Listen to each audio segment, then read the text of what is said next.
साल 1912 उत्वद में संतुषाल की ध्यान सहात RMS टाइटन। लोग कहते हैं कि वह जहाज सिर्फ बर्फ के पहाड़ से नहीं टकराया था, बल्कि उस रात समुद्र में कुछ और भी जाग उठा था।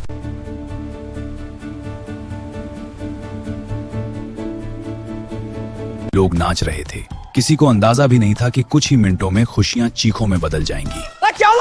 लेकिन जहाज के निचले हिस्से में काम करने वाला एक कर्मचारी अचानक रुक गया। अर्जुन,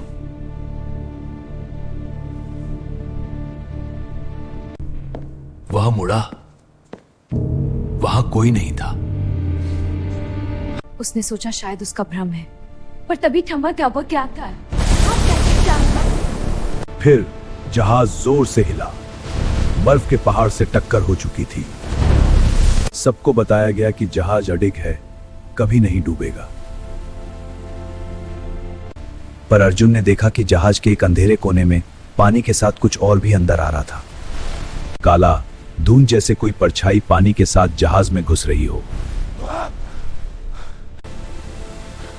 बेटा, मैंने कहा था ना, यह जहाज शापित है। कैसा शाप? जब यह जहाज बन रहा था, कई मजदूरों की मौत हुई थी। उनकी आत्माएं कभी इस जहाज को छोड़कर नहीं गईं। जैसे जैसे पानी बढ़ रहा था, लोग लाइफ बोट की तरफ भाग रहे थे।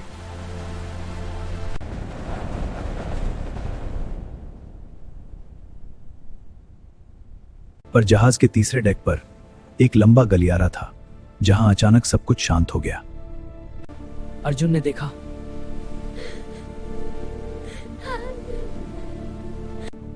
माँ, मुझे ठंड लग रही है। तुम यहां अकेली क्यों हो?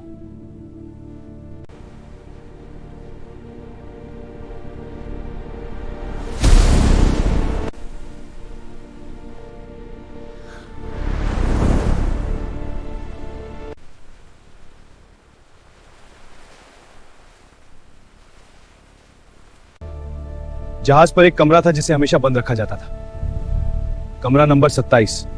कहा जाता था कि वहां अजीब घटनाएं होती थीं। वह दरवाजे तक पहुंचा। अंदर से धीमी धीमी रोने की आवाज आ रही थी। उसने दरवाजा खोला। अंदर अंधेरा था।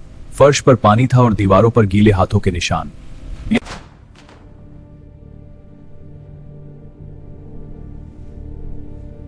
यह जहाज कभी किनारे नहीं पहुंचेगा। नहीं, मैं बाहर निकलूंगा।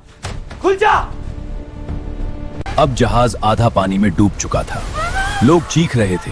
बैंड अभी भी संगीत बजा रहा था। अर्जुन ने देखा, कई लोग जो पहले ही लाइफ बोट में बैठ चुके थे, उन्हें फिर से जहाज पर चलते हुए देखा गया। मैं तो अभी नीचे गिरा था, फिर यहां कैसे?